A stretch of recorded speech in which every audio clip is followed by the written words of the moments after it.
Welcome to Interesting Choices, the show where we talk about movies, TV, music, books, whatever, and all of the weird and interesting choices they make. I'm one of your hosts, Sky. I'm your other host, Kate. Hi, Kate. Hey, Sky. And this week, we're talking about a little slice of the 1990s from television land. Yeah, it is a completely forgotten show that originally aired on Fox in 96. I remember watching this while I was in high school and being blown away at how audacious it was. Like, if you mixed Mad Men with Dexter and, like, little edges of, like, Death Note in there, you kind of know the sort of vibe that we're talking about. And we're talking about the TV series Profit, like to make money profit, not like profit as in someone that predicts the future. Yeah, when you first said the name to me, I was kind of hoping it'd be like a finance guy suddenly gets future powers and has to deal with that. It's not that, not even a little bit.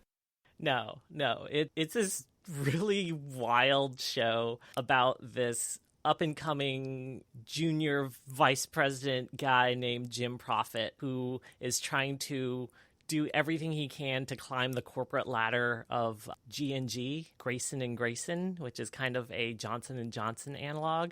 Grayson spelled Gracen, which I misspelled in my notes because I've never seen it spelled like that. Yeah, no one spells it like that at all. But as far as ambitions go, he wants to shoot for the top, but not the top. He just wants to be senior president of acquisitions. He doesn't want to take over the company. They talk about it in episode 2, kind of about how he wants to be the power behind the throne as opposed to being in the spotlight himself because he couldn't stand that level of scrutiny. But yeah, he's this weird manipulator, puppet master, string puller, like anything and everything that he can do to set up people to fall, he gets into in this series. More than a few of his schemes rely on the fact that nobody really talks to each other unless they already know each other. It's not important. What's important is Jim Profit and his fourth wall breaking ways. Jim Profit is such an amazing character. His character is unlike any other character on TV. Like, you've seen charming sociopaths, you've seen charming manipulators, you've seen charming con men, but this is a guy who is both very good at what he does, but also is so weird that you're kind of just enraptured, and you're like, I don't know what he's going to do next, because this man is completely out there. To give a small example, episode 2, his erstwhile nemesis from the first episode, Senior Vice President of Acquisitions Jack Walters and Head of Company Security Joanna Meltzer, are digging into his scheme and trying to get enough evidence to bring him up on some kind of charges or something like that. So instead of just doing nothing, which he could have done, he taints some autopsy samples from someone who died in the first episode with a drug that he frames himself for having stolen as part of a larger plan to frame someone else for trying to frame him. So it's wild. I just watched Death Note, so that's going to be my point of reference, but it is the sort of stuff that Yagami Light wishes he could pull, and it tries to, but like in this case, he does it without a magic book. And Jim's foils are not as smart as L. Right? Like, yeah. The reason that Prophet gets away with everything he does is he makes everyone believe that they are smarter than he is and that they are one step ahead of him. And he can get away with that because these are all powerful people who are used to that level of deference and power.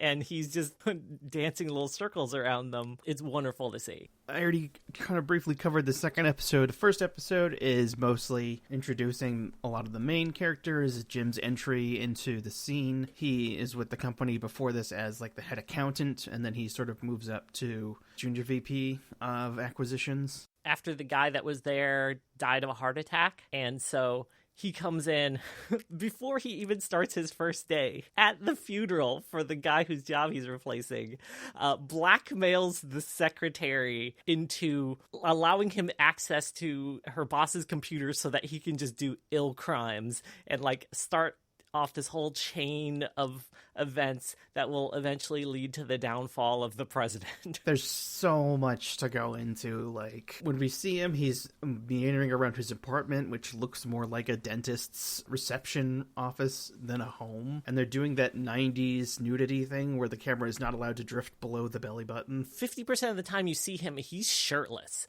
And, like, his hair is all disheveled and he's just sitting at his computer typing. You're like, what is going on here? It's not like a sexy look. No. It's not like a, oh, you know, look at me. I just got out of the shower. I'm a buff man. It's like, he's a weird neat.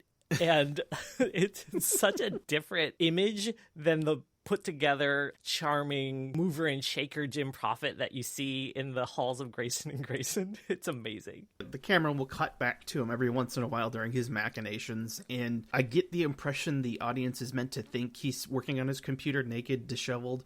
It felt to me like he was just sitting around in like his tidy whities. There's like a half-eaten bowl of popcorn just off screen or something.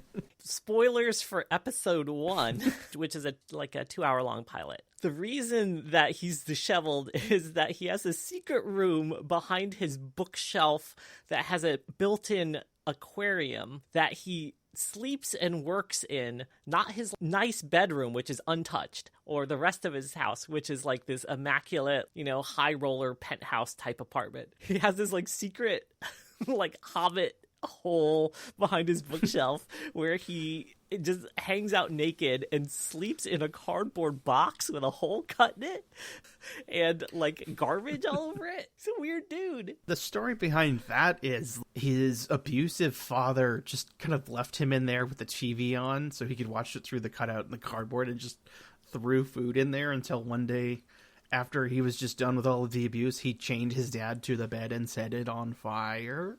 Yeah. And there's also like some weird undercurrent of content warnings aplenty up for this show. We should have said that right at the beginning. Yeah, lots. Not the least of which is a copious amount of 1990s inappropriate business touching. Yeah, there's definitely a lot of like, hey, secretary, I'm just going to put my arm around you and put my hand on your shoulder while we're reviewing these documents or whatever. But through this entire thing, like the first episode, you see him swimming like a shark through Grayson and Grayson, setting up his little plans, pulling strings on one person in order to get them to go after another person, this whole thing. He's fully in control, and then like this weird lady shows up, and she is an agent of chaos, and she's like, Jimmy, hello. And that's his stepmom, who was married to the guy he like burned in bed, who also I guess was like sexually abusing him as a child. That's really gross, but it's implied because the first thing you see is she kisses him, and he's like, hello, Mom. And it's wild. Yeah, and then later she starts saying stuff like, Mommy's bad little boy. And I was just like, oh, no. Yeah, it's pretty gross. Sometimes it's almost comically too much. Someone will say something in earnest that sounds like it's a punchline to a joke from like a fake show on The Simpsons. Or there's just like this network executive sketch from SNL where he keeps demanding the show be sexier, but he doesn't know what he wants from that. And they just keep throwing out these wild ideas, and he's like, more! This definitely feels like a cocaine-fueled idea that was, how can we make this edgier? Let's make it edgier. Let's go even further. I'm sure there was some exec that was like, no, we got to keep pushing. Well, like the big scandal that kicks off the first episode that he digs dirt up on to get the wheels rolling is that the company he works for, Grayson & Grayson, just acquired a baby food company, and they're selling some juice. It's basically sugar water, but they're calling it fruit juice, and they don't actually put apple juice in it because that would cost too much. That's the controversy. I mean, like, everyone knows that's how it is now, but, like, I guess people cared in the 90s. Yeah, back in the 90s, people were a little bit more innocent, and they actually, like, believed that companies were the images that they presented. It's comically quaint now to see. It's like, oh, that's sweet that you can believe that people would care about that. Yeah. This show is wild. So he would get away with everything except Grayson & Grayson has this very smart head of security lady. Doesn't get good vibes from Jim Prophet. And so she immediately distrusts him. Coincidentally, she also had an affair with the president of acquisitions, who's job Prophet wants and he keeps trying to take down. And so there's a ready allyship there against the machinations of Jim Prophet.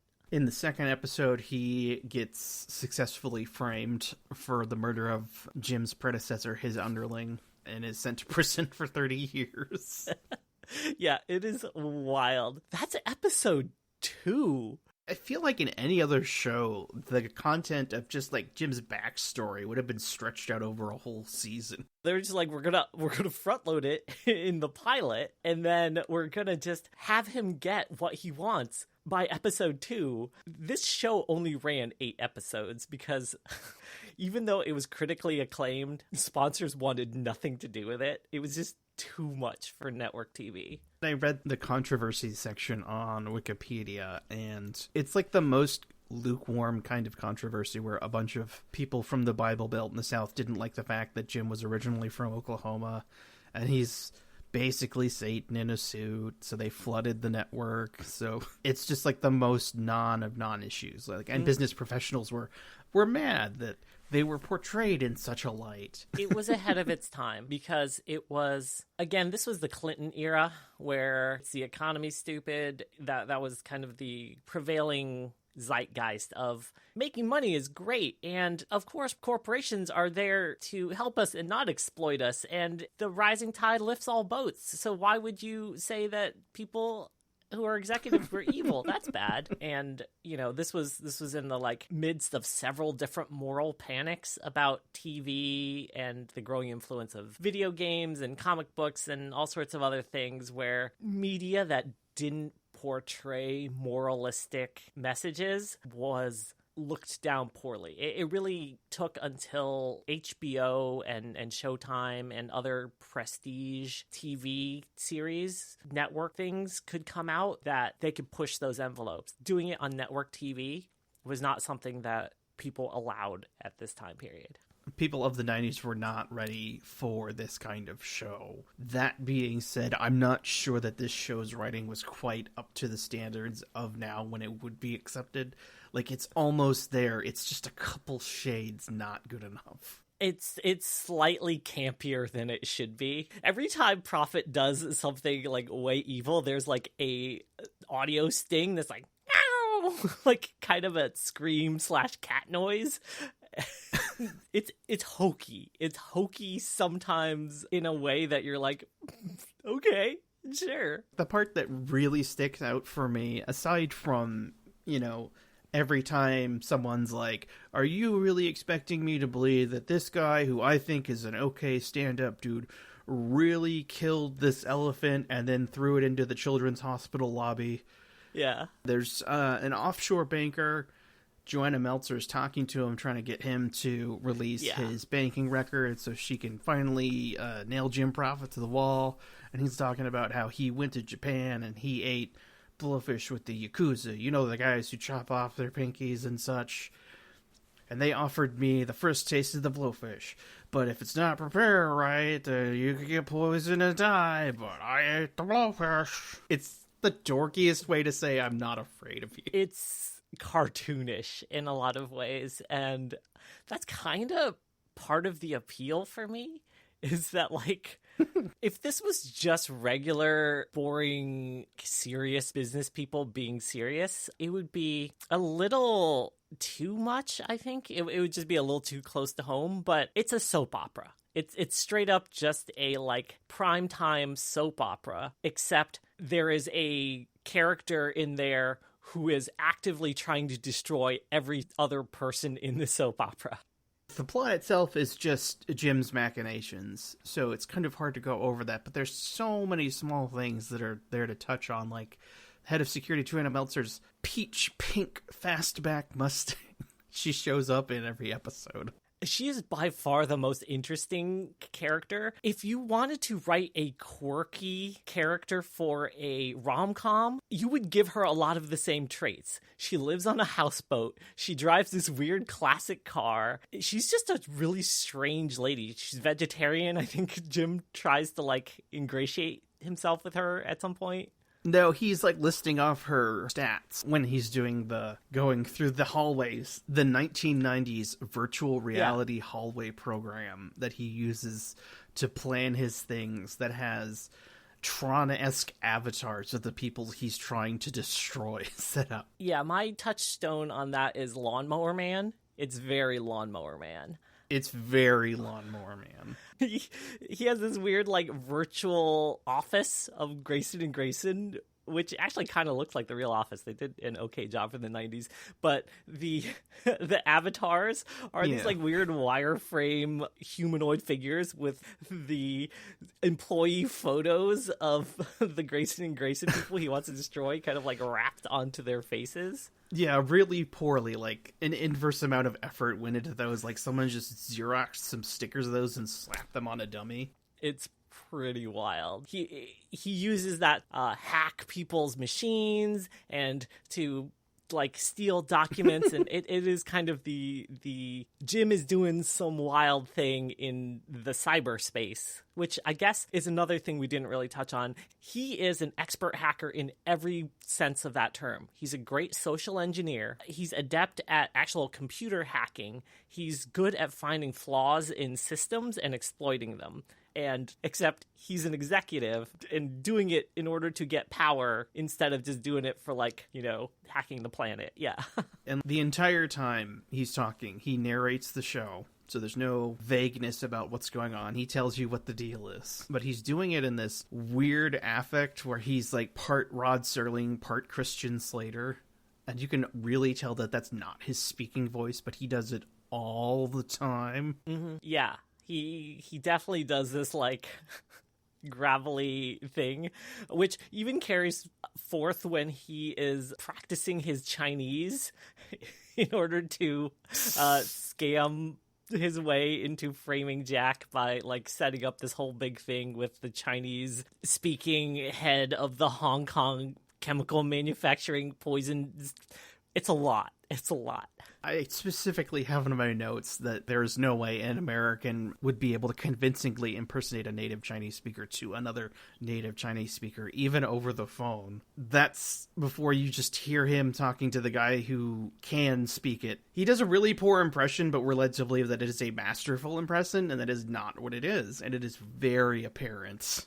Yeah, they could have just, like, ADR'd some proper Chinese-speaking person and just slapped it on there, but Adrian Pastar was like, no, let's go for it. The 90s-ness shows up in, like, the lines they have him say where it's very, like, what would a Chinese person say to another Chinese person, white writing partner? I don't know, other white guy. Yeah. Also, when it's showing him practicing his Chinese, he's just literally going through the numbers, you know, like someone who's fluent in, like, Cantonese would do. Yep, he's listening to his hear and repeat learning tapes at work. It's wild. Overall, you're like, how does he get away with this? Because he manages to do... The first thing he does is he blackmails that secretary. And then shortly... He keeps blackmailing her. But then at some point, she's so blackmailed that she's about to flip on him. And Jack and Joanne have got him, like, cornered based on her testimony. And then he's like... By the way, I've given you your wildest dreams, and I've taken care of your sick mom forever, and now you're my secretary. And she's like, yep. That thing I was blackmailing you about, the embezzling to take care of your sick mom, yeah, she's taken care of forever, and she's going to get the best care possible, and you don't need to worry about it anymore, so I'm not blackmailing you anymore. So now you need to go and retract the statement that you made earlier and pretend you're a lesbian. Yeah, that was also really wild. Like, he uses 1990s computers to doctor handwritten letters from her supposed lover. Everything to cover his tracks. Everything about that show is so wild. But yeah, like, episode 2, she's just, like, happily his secretary and, like, helping him, like, commit even more atrocious crimes, including framing someone for murder. Not even framing someone for murder, and then framing him for framing Jim for murder. It's a triple frame job. Yeah, and, like, he gets away with it. She has the best line at the beginning, though, because she's like, you're not doing more stuff that would put me in trouble, right? He's like, no. This is just standard blackmail crap. Just throw it in the mail. Yeah. This isn't...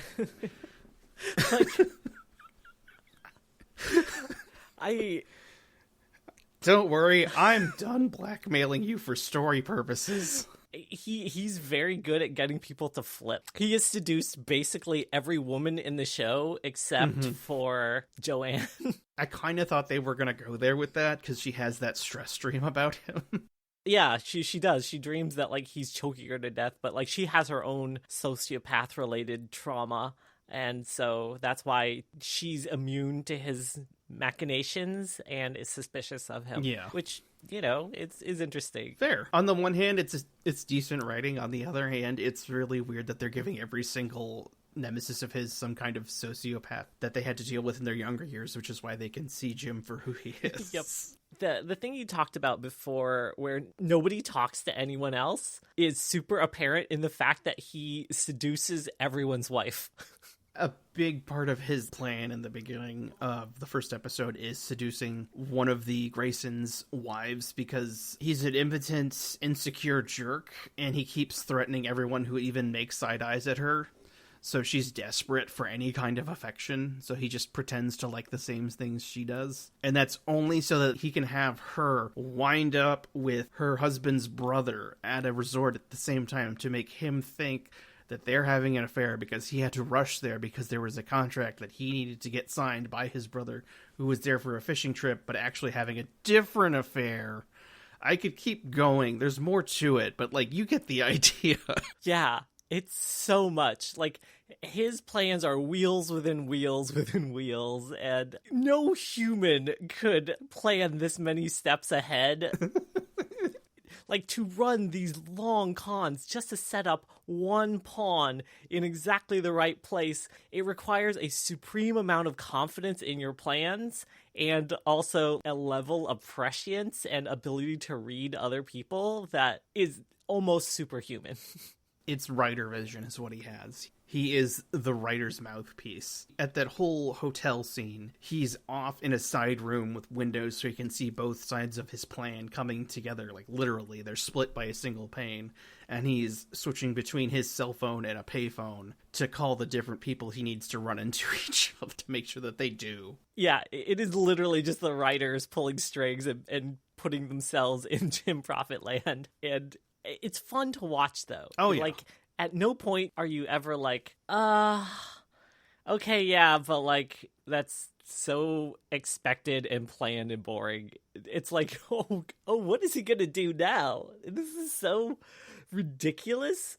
Sure. Yeah, okay, I guess he's framing himself for murder. Okay, sure. Second episode of the show, I knew that the whole hook is going to be, what is Jim going to do next, and how is he going to pull it off? And I was still sitting there going, what's Jim going to do next? How's he going to pull it off? It is amazing that they pull off this magic trick right in front of you every single episode, and you're like, I'm still going to fall for it. Like, you're doing enough good misdirection and showmanship. Why not? I don't care. And then, like, there are some really good lines. There is some really decent writing. In episode 2, Jim pretends to be part of an AA meeting because Jack's wife is. So he wants to get sympathetic with her, so she will sort of turn on her husband to get those wheels turning. For his whole frame within a frame within a frame within a frame, I think. I'm losing count of frames. And Jack walks in on them admiring her paintings, and she's like, I met him at my AA meeting. And Jack's like, you're not an alcoholic. You'd have to be human. It's like, whoa, that's a burn. It is.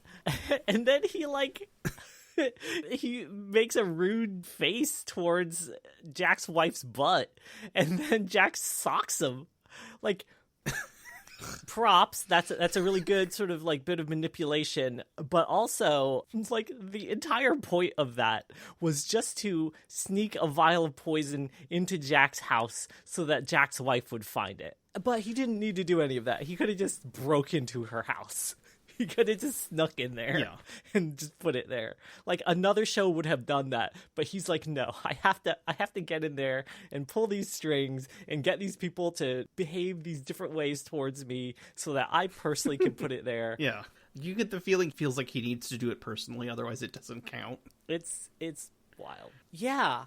Like I've watched a lot of other shows with these types of characters, and the smart thing to do is to work through agents, right? Work through people that can't be traced back to you to pull off the things that you want to do. But instead, he's like, no, I'm personally going to seduce all of these wives, and if they ever talk to each other, they would realize what's going on, but they don't. I mean, Jack's wife does at the end of that episode, but he's going to jail at that point, so it's like, well, Jim got away with it. There's one time where it seems like him using an intermediary would make more sense when he's trying to pass off the bogus financial instructions to the offshore banker. But that's specifically so that he can pull some smoke and mirrors stuff and make them think he's doing something else. It's a part of all of the frames. I lost place there, so I don't know where to place it, but it's in there. It's interesting, in the first episode, he sets up Jack to take this fall by convincing him to leak information to the media that the company didn't want released and basically admit wrongdoing in the midst of a scandal. And you're like, oh, Jim's gonna get away with it. He's set up everyone to like take the various falls and it's great. And he doesn't get what he wants. Like, at the end of the day, Jack comes back through some sort of like Deus Ex Machina where he's like, I just found a way to make the company $1 bazillion. So I'm back. Hello. Yeah, I think he manages to find a good company that doesn't have a lot of money and then merge them with the bad company. And then that makes them a good company. I guess. I don't know. I don't know either. It is a little hand wavy way of like saying, oh, yeah, Jim is the devil and he is great at pulling strings, but sometimes he doesn't always win. But then in episode 2, he definitely just wins. Yeah, and even in that episode, like, he totally gets away with killing his own father. Yeah, which was interesting. Like, the stepmom who was messing up Jim's plans most of the first episode, you know, she would just show up drunk and, like, walk into the halls of Grayson demanding to see him, like...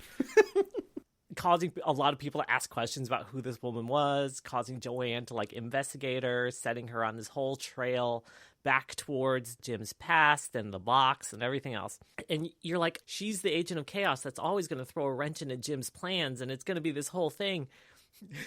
But like, he just uses her to find out where his dad is so he could like finish the job. And then he's dead at the end of the first episode. You're like, oh, well, I guess he did that. Yep. Made his dad OD. Willikers.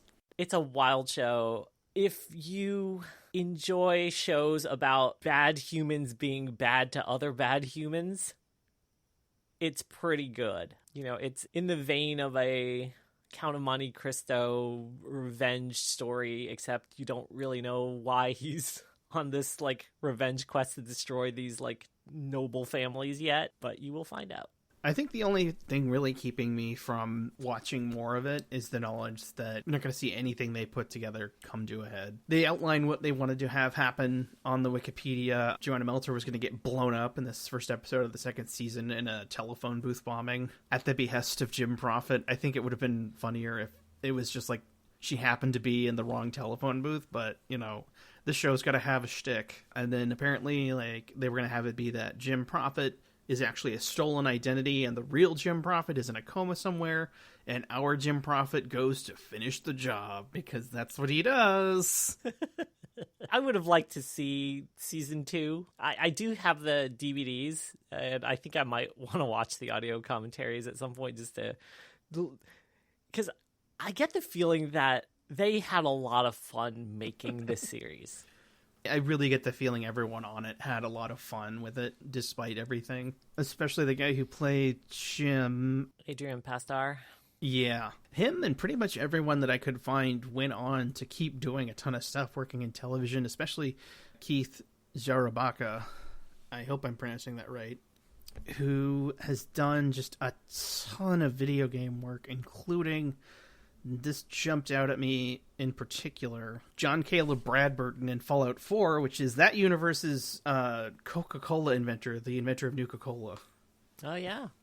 He plays the frozen head of Caleb Bradburton. Yeah, his character in this show is like your perfect 90s coked up exec. And seeing where he's taken like his career after that is super interesting because, yeah, like he's gotten a lot of work. Multiple video game titles pretty much every year right up until 2018. And I'm pretty sure that's only because whoever was updating the Wikipedia hasn't updated it further. Like, I'm going to go ahead and assume he's still working in pretty much everything. Like, there's all sorts of genres and characters, everything from additional voices to main characters. This guy has done pretty much everything.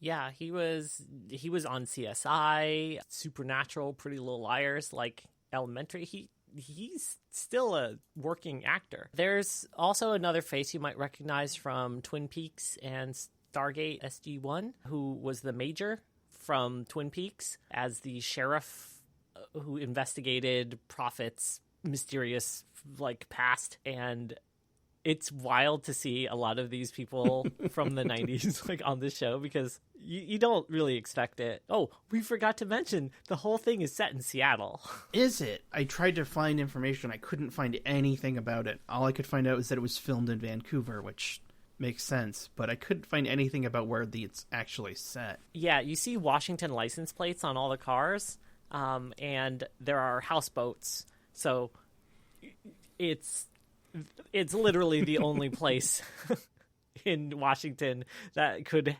sustain a company like G&G. So, yeah, canonically all of this takes place in Seattle, which is nice. It's nice to see Seattle be a place represented, even if it was filmed entirely in Vancouver. Like, coming from Seattle, I definitely looked at some of the shots of the houseboats. I'm like, there's no way you could see that from the Lake Union. That doesn't make any sense.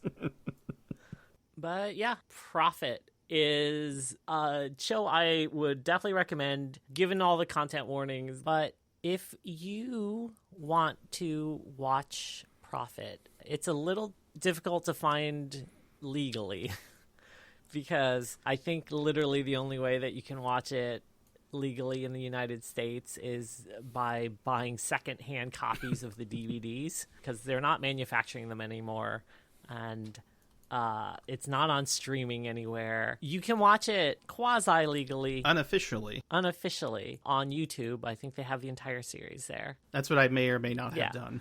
Just look up Prophet TV series and you'll find a playlist of all the episodes. The quality's not bad and it's a hell of a show. There is another show called The Prophet, but that's like a reality TV show of some sort, so don't be fooled by that one. You want Prophet, the show with Adrian Pastar. Mm-hmm. Yeah. Oof. Yeah, you can buy a copy of the box set on Amazon for $71. Or you could buy it used for $20. So that makes much more sense. Yeah. Apparently I bought it back in 2005. It was one of my first Amazon purchases, which says a lot about me as a human being. Prophet, a show wildly ahead of its time, but chronically stuck in the 90s. It's weirdly refreshing in a really strange way. We've seen plenty of TV that came after this that learned a lot of lessons from it, but seeing the sort of like OG prototype unit is pretty wild. I would say definitely give this a watch. If for no other reason than to see one of my favorite things about it, the virtual office space, get used. I was really worried they were going to drop that after the first episode, but if anything, they use it more. It's really wild. You want to groan when you see it, but it's so earnest that you're like, I can't be mad at this. Yeah, it's totally worth it. Like, believe me. It is worth your time. It's only 8 episodes. It's out there if you want to find it. It's a sort of show that exemplifies interesting choices. Kind of the one that I was stuck with because I just watched it recently was at the end of episode 2 where all of the traps have sprung shut, and Jim is reveling in watching all of the dominoes fall exactly how he wants. They superimpose a shot of his eyes over the skyline of Seattle and like over shots of people like being arrested and like the halls of G&G, and it's so hokey and it's so on the nose, but it's so earnest and it's perfect. It's so perfect. Yeah, I watch entirely too much Mystery Science Theater, so I have been trained to riff on pretty much everything, which is why I'm terrible to watch movies with. But weirdly, this show did not make me do that until that part, and then the ice showed up, and I was immediately like, Jim Prophet knows all, sees all. Yeah, it's a wild show, and I'm glad that we could talk about it and maybe bring it on the radar of some more folks, because it does not deserve to go into obscurity. It just kind of dropped off the radar, and there's no good reason for it. They kind of like lampshaded Johnson & Johnson being a very like evil company, and that probably didn't do great for their like, commercial sponsorships. Yeah. The creators of this show went on to do other things, including working on Lois and Clark, Aquarius with David Duchovny, and The Magicians, the Sci-Fi Channel series, which is also wild in a different way. And Buffy and Angel and like Grimm, like a lot of just like serial TV stuff that I think ended up taking some of the lessons from the extremes that Prophet went to, softened up their edges, and then made them more palatable. Yeah, and one thing I'm reading about that I really wish had happened, they were going to have Adrian Pasdar's character of Jim Prophet show up in the Buffy spinoff Angel as Jim Prophet working for the evil law firm in that show, but Fox didn't want to let them use the rights for the character. Like, they wanted to make them pay for this character that nobody cared about. Yeah, it's pretty wild. Like, it's so wild. If you've ever watched the TV series Revenge, it has a similar sort of vibe where it's one person trying to take down a web of rich people who are all messed up and at each other's throats constantly and like pitting them against one another. And so if you enjoyed Revenge, you would definitely enjoy this show, and vice versa.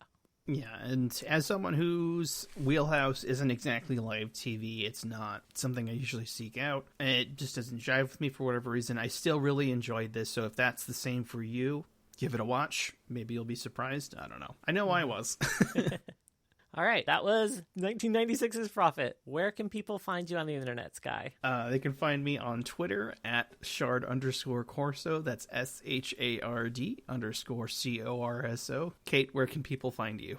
You can find me on TikTok and Twitter as Army of Meat. And you can find us on Twitter as Interesting Choice 6. Sky will spell it at INTRESTING CHOI6. Yep. So hit us up there. Let's talk about Prophet, his gross box that he sleeps in, his poor fish, which got murdered in episode 2. Oh, God, that's right. Yeah. It probably flooded his poor box as well. I'm sure he has plenty of...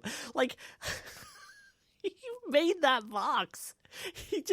And there's like canonically some part of time where he's just sitting there with a box cutter. It's like, how big of a hole do I want for my weird sleeping box? Is this the same size and shape as I remember from my abusive childhood? It's so wild. But yeah, you can find previous episodes of our show on Spreaker. Find us at www.spreaker.com/show/interesting-choices and other podcast directories of your choice, including Apple Podcasts, Amazon, Spotify. You can find us on YouTube, like everywhere. Yeah, just look up your podcast service of choice. We're probably on there. A lot of the services we distribute to also distribute to other services further. Mm-hmm. Yep. So, I guess until next time, thanks for listening. Yeah, thanks for listening. As always. Bye. Bye.